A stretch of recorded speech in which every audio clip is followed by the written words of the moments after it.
Hello, welcome to Edufly JEE NEET. और कुछ दिनों से मैं वीडियो नहीं बना पा रहा था और मैं यूट्यूब में वीडियो नहीं डाल पा रहा था, कुछ पर्सनल रीज़न था। लेकिन अब मैं फ्री हो गया हूँ उन कामों से, तो आज से मैं रेगुलर केमिस्ट्री के वीडियो एडुफ्लाई जेई नीट में डालता रहूँगा। तो मैं आज एक ऐसा टॉपिक लिया हूँ जो कि आपको जेई मेंस या जेई एडवांस में काफ़ी हेल्प करने वाला है। ये टॉपिक है ऑक्सो एसिड, जो कि पी ब्लॉक का है। तो इसमें से ऑक्सी एसिड भी कहीं आपको देखने को मिल जाएगा, या ऑक्सो एसिड एनसीईआरटी में देखने को मिलेगा, ऑक्सो एसिड ऑफ सल्फर और ऑक्सो एसिड ऑफ फॉस्फोरस। तो उसी से रिलेटेड में कुछ टर्म्स हैं वो मैं एक्सप्लेन कर देता हूं आपको, जो कि आपको बहुत ही आगे काम आने वाला है। तो सबसे पहले हम लोग समझते हैं कि ऑक्सो एसिड होते क्या है। ठीक है, ऑक्सो एसिड्स, ठीक है। तो ऑक्सो एसिड्स की अगर बात करें तो ये वो कंपाउंड होते हैं जिनके पास OH बॉन्ड होता है। ठीक है, कंपाउंड्स कंटेनिंग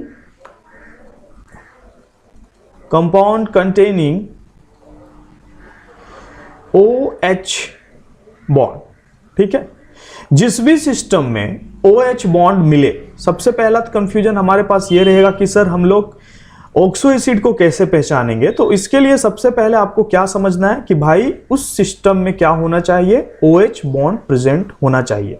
ठीक है, जैसे अगर हम लोग बात करें इस कंपाउंड की H2SO4 की, जब आप इसका स्ट्रक्चर बनाओगे तो आपको क्या मिलेगा, S double bond O OH, यहां पे OH। तो यहां पे OH बॉन्ड है, मतलब इसका मतलब हम लोग क्या कह सकते हैं, जो ये कंपाउंड है हमारे लिए ये क्या है, ऑक्सी एसिड है या ऑक्सो एसिड है। ठीक है, दोनों का मीनिंग एक ही होता है। तो ऐसे जितने भी सिस्टम आपको मिलेंगे, H2SO4 की बात कर लिया हमने, फॉस्फोरिक एसिड की अगर हम बात करें H3PO4।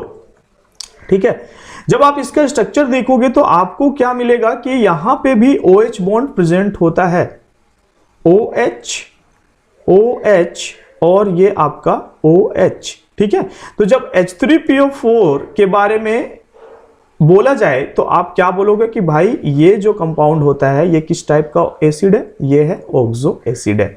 और जो कि मैं बोल रहा हूं बार बार कि ऑक्सो एसिड को हम लोग ऑक्सी एसिड भी बोल सकते हैं। ठीक है, तो सबसे पहला चीज हमें जो समझना था ऑक्सो एसिड, वो आपने समझ लिया होगा। अगर नहीं समझ में आए तो आप डायरेक्टली कमेंट कीजिए। ठीक है, उस चीज को मैं क्लियर करूंगा।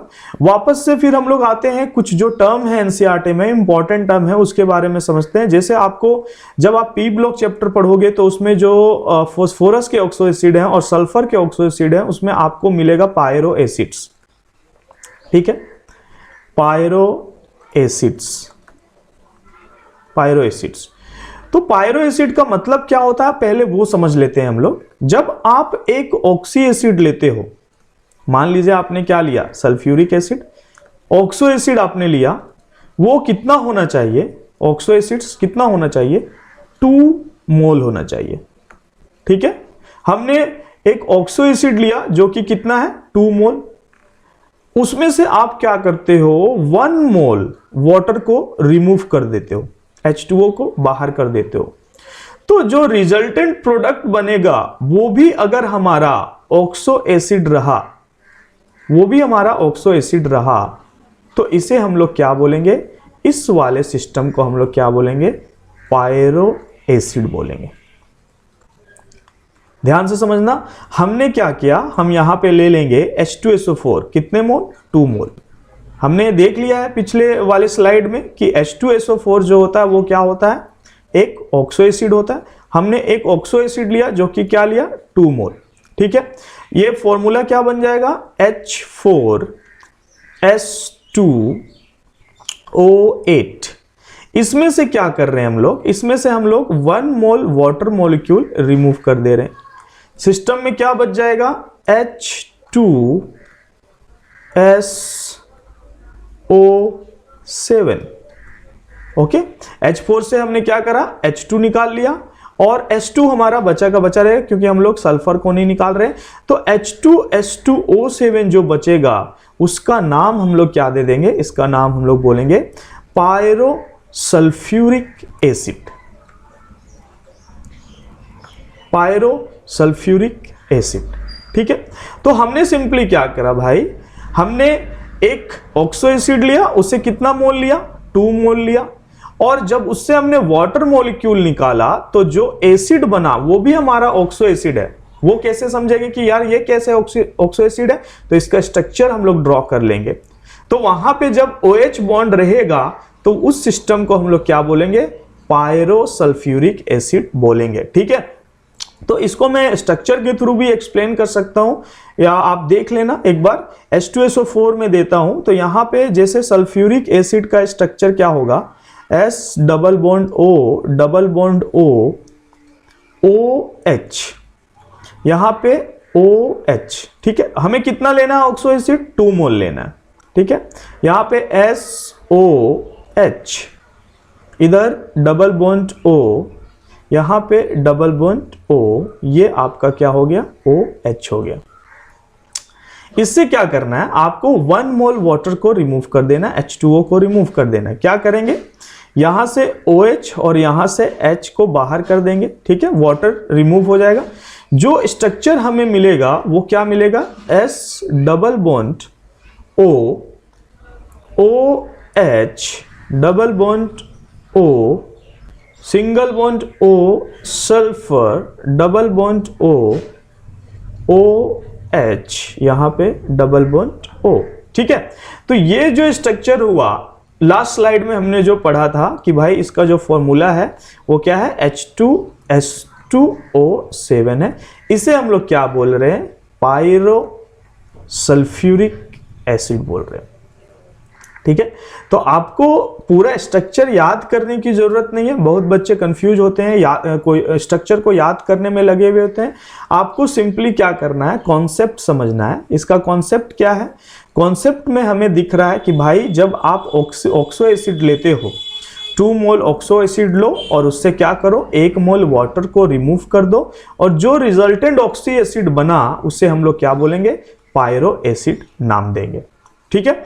तो अभी तक हमने ऑक्सो एसिड के बारे में डिस्कशन कर लिया, पायरो एसिड के बारे में डिस्कशन कर लिया।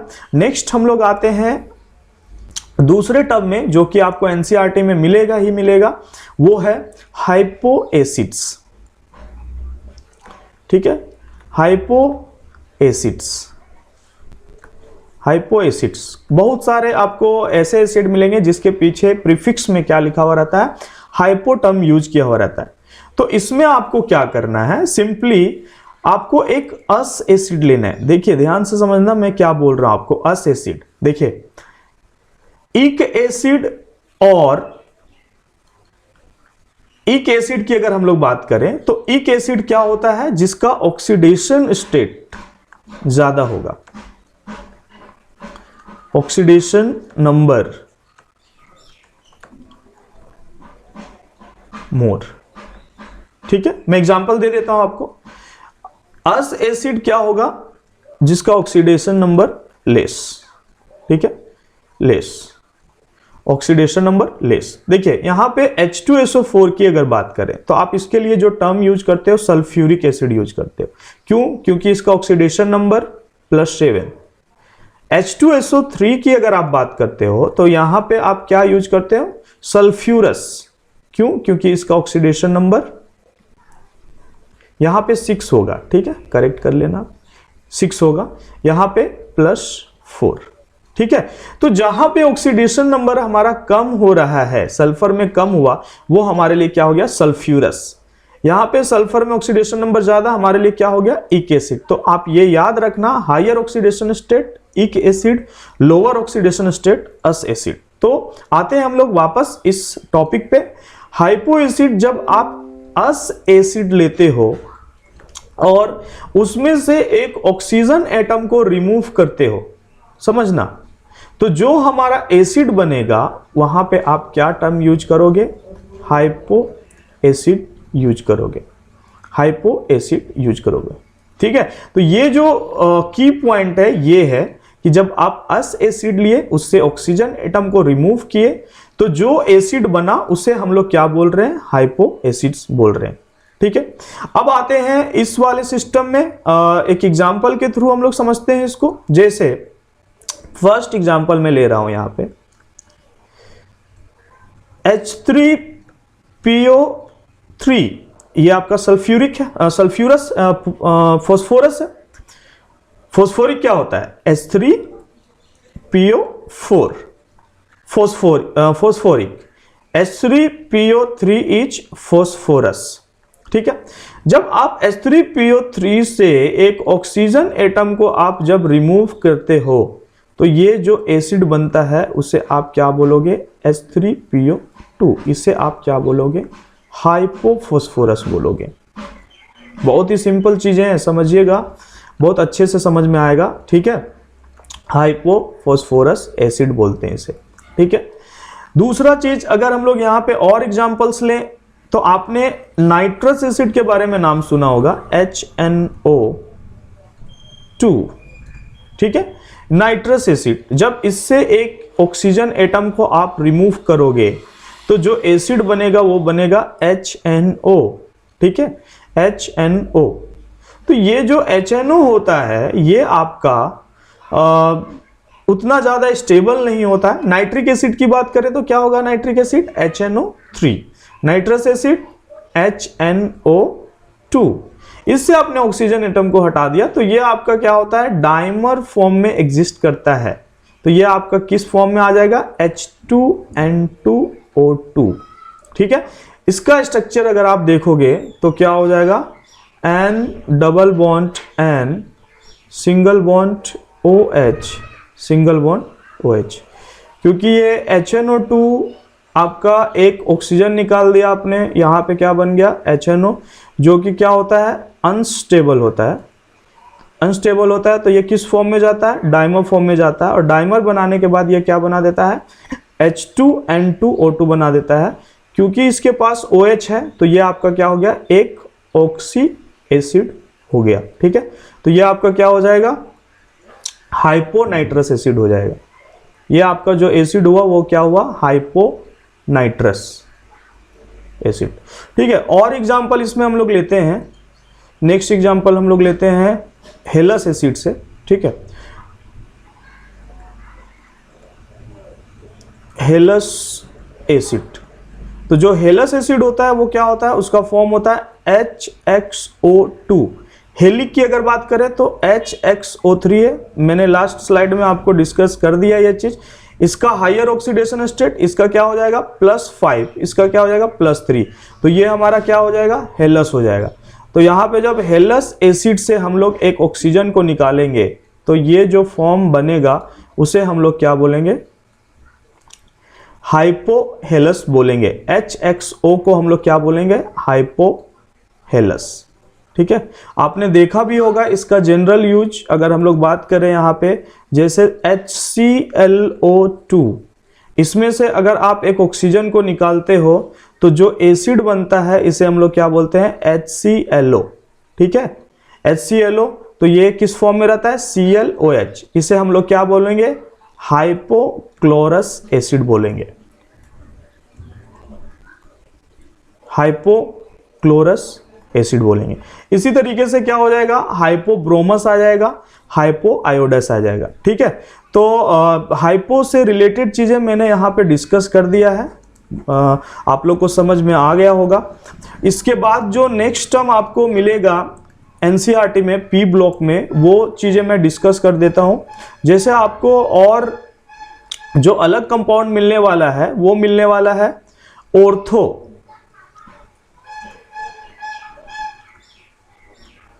ऑर्थो एसिड्स, और दूसरा जो मिलने वाला है मेटा एसिड्स।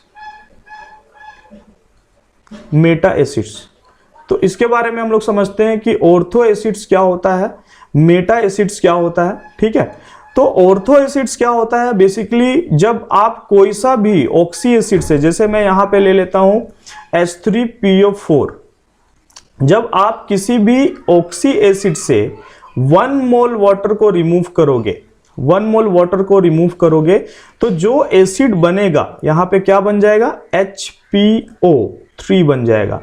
तो जो ये एसिड बना इसे हम लोग क्या बोलेंगे, मेटा एसिड बोलेंगे।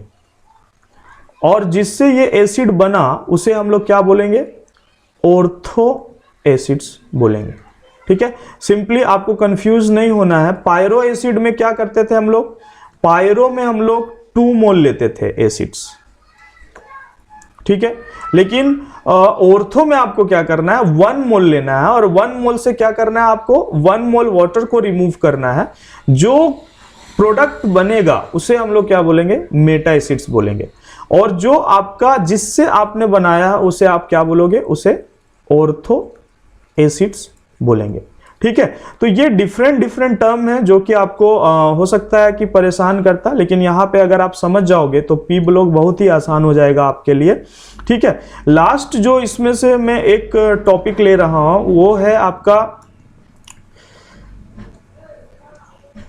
मैं ले रहा हूं इसमें से एक पर एसिड्स एंड परऑक्सी एसिड्स। ठीक है, नेक्स्ट जो टर्म आपको एनसीईआरटी में देखने को मिलेगा वो है पर एसिड्स, और दूसरा जो आपको देखने को मिलेगा वो मिलेगा परऑक्सी एसिड। परऑक्सी एसिड आपको सिंपली करना क्या है, पर एसिड कैसे पहचानोगे, आप लोगे एक फॉर्म ऑफ एसिड, एक एसिड, जैसे आप क्या लोगे, सल्फ्यूरिक एसिड ले लिया आपने, या हेलिक एसिड ले लिया आपने, क्लोरिक एसिड ले लिया आपने। इसमें क्या करोगे, जब आप ऑक्सीजन एटम का एडिशन करोगे तो जो एसिड यहां पे बनेगा उसका ऑक्सीडेशन नंबर आप चेक करना। जैसे ये एसिड यहां बना, मैंने इसका ऑक्सीडेशन नंबर चेक किया, इसका भी ऑक्सीडेशन नंबर आप चेक करना।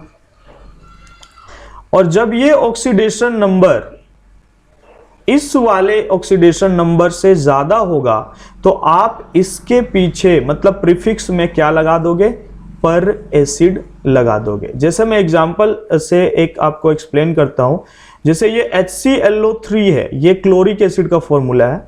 जब आप इसमें एक ऑक्सीजन को ऐड करते हो तो ये बन जाता है आपका HClO4। ठीक है, यहां ऑक्सीडेशन नंबर चेक करते हैं तो ये +5 है, यहां ऑक्सीडेशन नंबर चेक करते हैं ये +7 है। ठीक है, तो क्योंकि इसका ऑक्सीडेशन नंबर ज्यादा है तो ये आपका क्या था, क्लोरिक एसिड था, क्लोरिक एसिड था। तो इसका नाम क्या हो जाएगा, इसका नाम हो जाएगा पर क्लोरिक एसिड। ठीक है, इसका नाम हो जाएगा पर क्लोरिक एसिड। इसी तरीके से आपने सुना होगा आयोडिक एसिड के बारे में। ठीक है, तो उसका क्या हो जाएगा, पर आयोडिक एसिड हो जाएगा। आप कमेंट करके इसको बताना कि क्या होगा उसका फॉर्मूला पर आयोडिक एसिड का। ठीक है, अब हम लोग समझते हैं परऑक्सी एसिड। परऑक्सी एसिड में भी आपको क्या समझना है कि आपने एक एसिड लिया, सल्फ्यूरिक एसिड जैसे हमने लिया H2SO4, और जब आप उसमें एक ऑक्सीजन एटम को ऐड किया आपने तो क्या हुआ, इसका जो फॉर्मूला बना वो क्या बना, H2SO5। ठीक है, क्योंकि H2SO4 का जब आप ऑक्सीडेशन नंबर निकालोगे तो ये भी क्या रहता है, +6, और ये भी +6 रहता है। कैसे, मैं एक्सप्लेन करता हूं। जब आप H2SO5 का स्ट्रक्चर देखोगे तो क्या मिलेगा आपको, S double bond O double bond O OH, और यहां पे क्या हो जाएगा, OOH हो जाएगा। ठीक है, क्योंकि एक लिंकेज आता है तो ये ऑक्सीडेशन नंबर को इफेक्ट नहीं कर पाता है। इसे हम लोग क्या बोलते हैं, इसे हम लोग बोलते हैं परऑक्सी लिंकेज। ठीक है, तो इस सिचुएशन में आप क्या बोलोगे इसे, इसका नाम क्या हो जाएगा, परऑक्सी सल्फ्यूरिक एसिड, और इसे हम लोग केरोज एसिड के नाम से भी जानते हैं। जब आप पी ब्लॉक चैप्टर पढ़ोगे कहीं ना कहीं ये आपको मिलने वाला है, तो इसे हम लोग क्या बोलेंगे, केरोज एसिड। ठीक है, तो डिफरेंट हमने टर्म आज के क्लास में पढ़ लिया, तो आप एक बार इसको रिपीट कर लेना, एक बार देख लेना। अगर कोई भी प्रॉब्लम आता है आप कमेंट करके बताइए। पायरो एसिड्स के बारे में हमने समझा। सबसे पहले तो आपको ऑक्सो एसिड समझना है, पायरो एसिड का एग्जाम्पल ले लिया हमने। हाइपो एसिड्स के बारे में हमने समझा। ठीक है, इसके बारे में अच्छे से समझिए। और उसके बाद फिर हम लोग आ गए हैं ऑर्थो और मेटा एसिड्स में। एक नया जो है टर्म जो आपको देखने को मिलेगा पी ब्लॉक में, ऑर्थोमेटा। और दूसरा हम लोग लास्ट में जो हम लोगों ने यहाँ पे पढ़ा वो था पर एसिड्स एंड परऑक्सी एसिड। तो इसके आगे की जो भी वीडियो है मैं आगे कंटिन्यू करूँगा। आज के लिए इतना ही। Thank you.